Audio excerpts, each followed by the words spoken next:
Well, hello, America. Tonight we're going to talk a little bit about Israel. Israel is about the size of New Jersey. It is this little itty-bitty country right here in the middle of all the fire. Okay? It's surrounded by happy nations like Egypt and Libya and Saudi Arabia and Yemen and Bahrain and Iran and Jordan and Lebanon and Syria and Turkey. It's great. And as these nations, one by one, go through unrest and regime changes, all of the change is a little more hostile towards Israel. One glance at the news, and it's easy to see the momentum is not going in the right direction if you care at all about Israel. I want to show you what's happened generally in the last 24 hours or so. Just since we met last night, and you tell me, are things getting better or worse? Yesterday, UN General Secretary Ban Ki-moon said Israel needs to end its occupation of the Palestinian territory and called the so-called occupation morally and politically unsustainable. Then Turkey, remember, a member of NATO. Hey, wait a minute, we're about to turn this whole thing over to NATO. That's so good that Turkey's in there because nothing spooky happening in Turkey. The Turkish Deputy Prime Minister called for Turkey to strengthen its relations with Iran. That's going to be good. Yeah, in order to solve some of the regional problems. What are problems they might solve in Iran? Last I checked, Iran was talking about triggering the return of the Mahdi, or the 12th Imam, by, chaos and bloodshed and vaporizing Israel. But it's a good thing Turkey's on board now. A senior Iranian military commander says recent developments boost Iran's regional power in that region, and the recent uprisings in the Middle East are a wave of Islamic awakening. Great. Iran, by the way, also busy. They're cozying up to Lebanon, another one of those countries on fire in the Middle East right around Israel. Top officials from the two nations have just met and discussed the need for unity and solidarity among the regional nations. Oh, man, this is going to work out well. By the way, in a completely unrelated story, this happened just a couple of days ago. A cargo ship. It's around here someplace. Cargo ship. Those are Navy vessels. There's the cargo ship. It was just intercepted off of Israel's coast and headed into the hands of Hamas in Gaza. Now, here's the disturbing part. The Israeli Navy made this discovery on board. Show me the gifts inside. Look at that. It's like a Pez dispenser, except missiles come out. Missiles strong enough to take out Israeli Navy ships. Oh, and the cargo ship was from Iran, who's strengthening their ties with everybody around. And the missiles, they're Chinese. Now, there's something else going on. And coincidentally, the same time that SEIU's Stephen Lerner is expected to march people into the streets here in New York to try to collapse the Dow Jones, our economy, and take down J.P. Morgan Chase, a story that nobody seems to care about, radicals on the left are also planning to take the Freedom Flotilla 2 to end the siege in Gaza. Now, this is similar to the one Bill Ayers and Code Pink were all about supporting just a few months back in the summer. By the way, while we're here with the lovable Bill Ayers, who the president he never knew. He's currently in the Middle East with his wife, Bernadine Dorn. Now, she's the one after Charlie Manson, stabbed that woman to death, the pregnant woman with a fork, and then they all sat down and had dinner. His wife was the one that said, far out, and then they ate with the dead chick on the floor. Oh, she's still a sweetheart, and there's still a couple of lovebirds, but they're in Beirut now. This was taken just a few days ago, but here's what they're talking about now. They're trying to teach people about a new world order. Listen how everybody in the world can vote. It's great. What if you say, every resident of a country with an American military base within its borders ought to have the right to vote in an American presidential election? That causes a different kind of way of thinking, doesn't it? Yes, it does. I mean, imagine, hundreds and hundreds of millions of people voted for the American president from countries as diverse as Cuba and Italy and, wherever. What a great idea. Well, I don't know if you think it's a great idea. I think it's a great idea. He does think it's a great idea, just like all those great ideas they had back in the 1960s when they were plotting terrorism together with the Weather Underground. Hey, I wonder, I haven't checked the border, but then again, nobody's checked our southern border for a while, but I wonder if we checked, maybe Bill Ayers and Bernardine Dohrn are on some sort of terrorist exchange program that we don't know about in the Middle East. Could be. He went on to say that that's why Obama really was over in Germany before the election, running for president of the world, pretty much. Isn't that great? Now, 24 hours ago, a Facebook page was up, but it was finally taken down last night after complaints flooded into Facebook to have it removed. The page called for a third Palestinian uprising. The original page were calls to take to the streets, but that's just what the president said. Take to the streets, you kids, you crazy kids, a digital age. Get up, revolution, it's neato. Well, on this page there were motivational quotes like this one. I love this. Judgment Day will be brought upon us only once the Muslims have killed all the Jews. What? The page had more than 340,000 fans. Natalie Portman, the Academy Award, the one who's like, I'm a ballet dancer. She has 477 fans. So it's pretty much the same. They want to kill all the Jews. Really like Natalie Portman, and they're going for her for the Oscar. Also, a little story that I saw in the news is probably not even worth mentioning. Just about 2,200 Marines and sailors from Camp Lejeune are just getting ready to deploy, to Libya. That's put on a ship just off the coast. No big. This is an air campaign. What? All right. So you have all of this going on simultaneously. And it was all triggered by the spontaneous uprisings. They happened overnight. Remember the stories? The administration was taken off guard. They were surprised. They didn't know what to do. Yeah. President needed time to figure out how to respond because it was so crazy. Could I be a burr under his saddle just for a second? Could I just interject a little reality?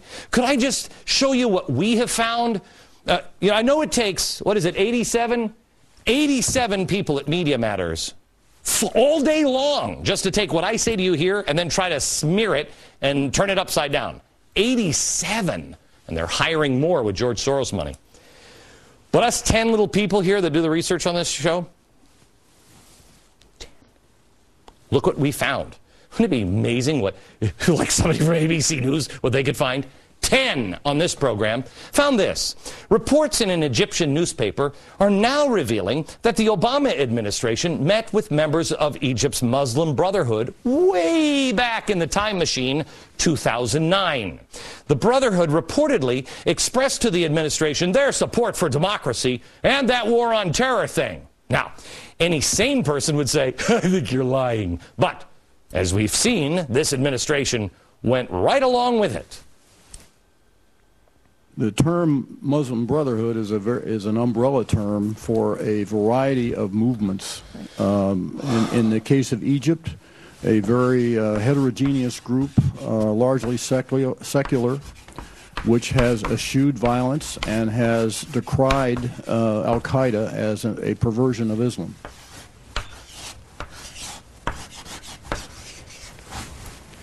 (2009).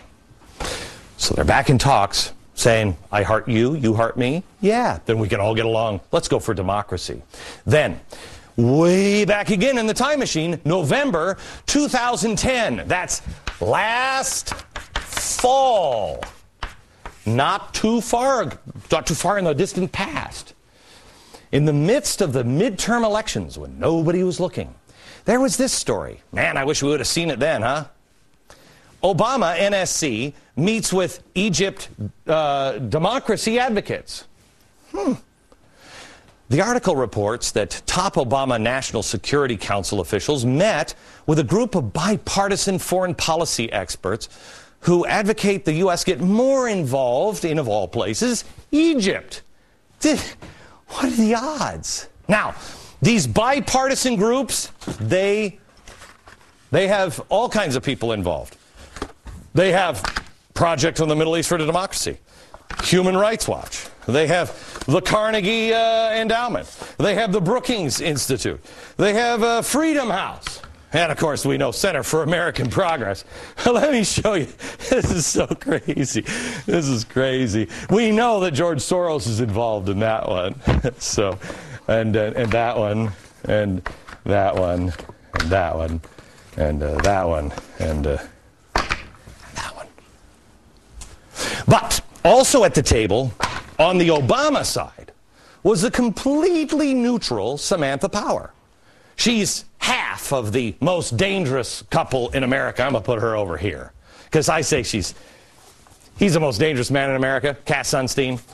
She's her... Danger is her middle name. She's an aide to Obama. And just in the last 24 hours, she was described by Time magazine as, quote, the foremost voice for human rights within the White House. She has Obama's ear, according to the executive director of Human Rights Watch. Human Rights Watch? Have I seen that before? Oh, yeah, that's right. George Soros' group. This one. These are also all of his groups, but this one is the one I'm talking about that just said this about her. How do they know her? Well, she wrote this book, Problem from Hell. It's about genocide. But she's not just an author. No. This idea was so good that somebody said, I like that. I like that. Call her up. The many faces of George Soros. Hey, it's me. I'm not so evil right now. I just want to say, you're genius. Why don't you get together with my charity group? So she did. And then they spawned, you ready? The Global Center for the Responsibility to Protect, which gives us the responsibility to protect doctrine, which sends us into Libya. Isn't that weird? By the way, Open Society, only one of two of the foundations that bankroll this whole idea. So, it was her idea that George Soros creates a foundation that gets this whole responsibility to protect thing through. The very same doctrine that was used because she has his ear. I wonder who has his other ear. Uh-oh, I remember now, her husband. So the U.S. military action in Libya is based on this. And this is these are all the very diverse people that got together to say back last fall, hey, by the way, we should do something about democracy in Egypt. Now, the New York Times caught on to some of this today and wrote, the president's decision to pursue that course is something of a personal triumph for Samantha. Samantha, mazel tov. I mean that, Sam. You should be so proud. You're a big girl now.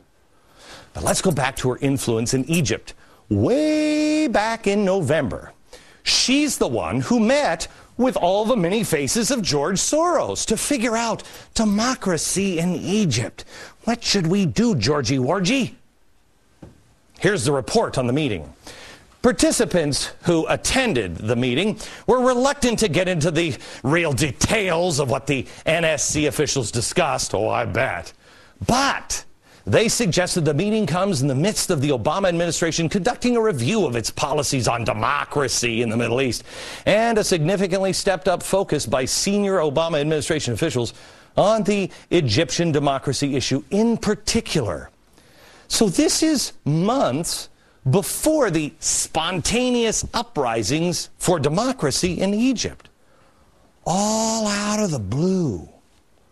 Now, out of all the years for the Egyptians to come down with a freedom bug against Mubarak and get to the streets protesting, it's shortly after the administration steps up the efforts on, what do they say, the Egyptian democracy issue?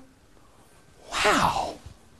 And a lot of the experts from the administration told all of these guys, like this guy, and this guy, and this guy, and this guy, and this guy, and this guy, and then her, who's sponsored by this guy, they had quite an argument with themselves. The White House They were warning that putting pressure on Egypt could harm the Palestinian-Israeli peace efforts. But all those guys won. Somehow or another, they all got together on that. And the delegation moved forward, stressing that stability in Egypt is an illusion. And we have to get on the right side of this thing. So they didn't either care about stability or they knew something about that Egyptian stability that no one else did. You know, something that would make it go unstable or make it an illusion. I wonder if they had any contacts at Google or Facebook, or if they knew something else that has been right in front of everybody's face, but nobody in the media has even caught it. Oh my gosh, you should watch tomorrow's show. Watch tomorrow. Remember, while Mubarak was a dictator, he played nice, protecting Israel. Can you go to the map, please? Put the map back up here. See, Israel is right here. And Egypt was the only thing that kept everything from going up in flames. Big hole in the line of defense now, if you take out Egypt. As we showed you, they are surrounded. I don't know if you've ever been to Israel, but I have. And what is striking about it is how tiny it is. Yet there has never, ever been another country like it on earth. One that disappeared about 2,000 years ago, and it was prophesied that it would come back and play a huge role. Now look how small that country is. There's no country that has disappeared, prophesied that it would come back, and then 2,000 years later did, and was this important. That's kind of weird, huh?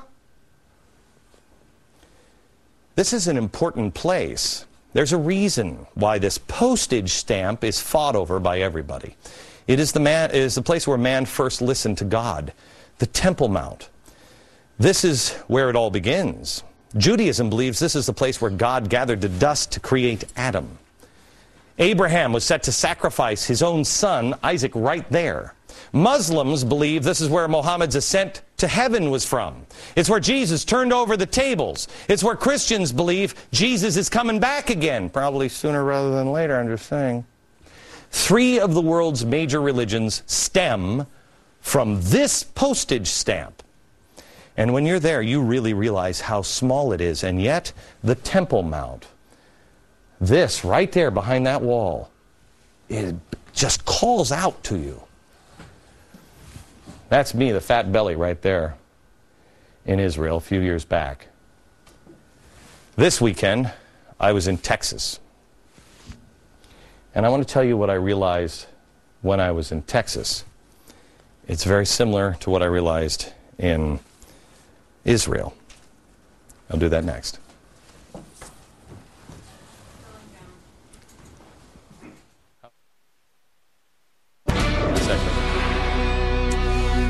I was in Texas this last weekend and I visited the Alamo. And I had the same feeling. That's my wife and I this weekend. Man, I still have that belly.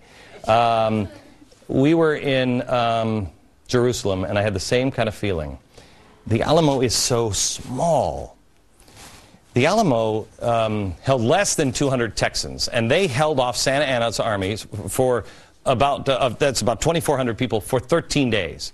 This is the place where Davy Crockett and Sam Bowie and William Travis all died fighting for liberty. It is an inspiring story. I feel, in many ways, we're in the same situation now with the Soros-funded Media Matters, shutting down the truth, declaring guerrilla warfare and sabotage against this network and this show. And also what Soros and his cronies are trying to do with Israel. I mean, when you see, tomorrow we're going to lay this all out on a timeline, and this will boggle your mind, how he is doing this. I feel the same way, I think, that Colonel Travis did when he wrote this letter. And I've shared this with you before. This letter is what he wrote when he was asking for help. He was asking for people. And when he wrote it, he knew that it was probably too late.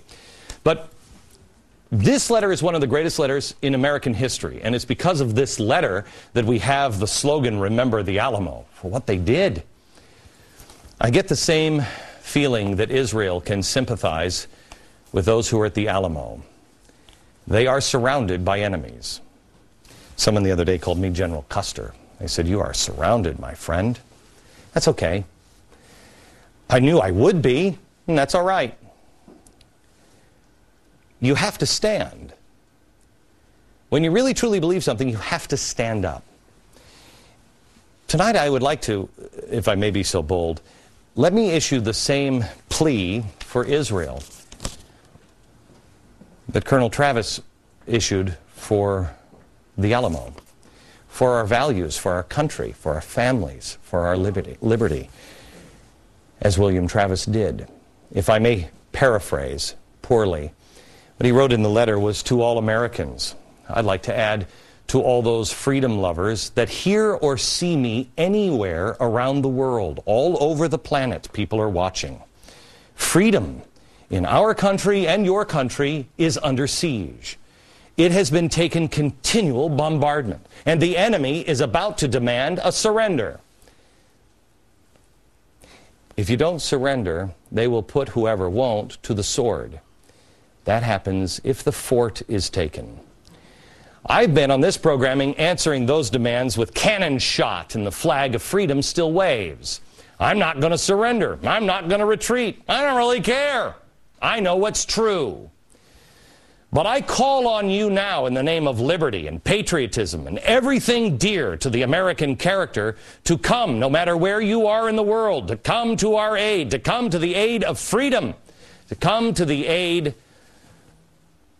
of the people God called the Israelites, with all dispatch. The enemy is receiving reinforcements daily and is increasing in number. If this call is neglected, I'm determined to sustain myself as long as possible, and just like William Travis wrote in his letter, die like a soldier who never forgets what is due to his honor or that of his country. Victory or death. William Barrett Travis wrote those words, but at the very end, he had a P.S., and it was just this: the Lord is on our side.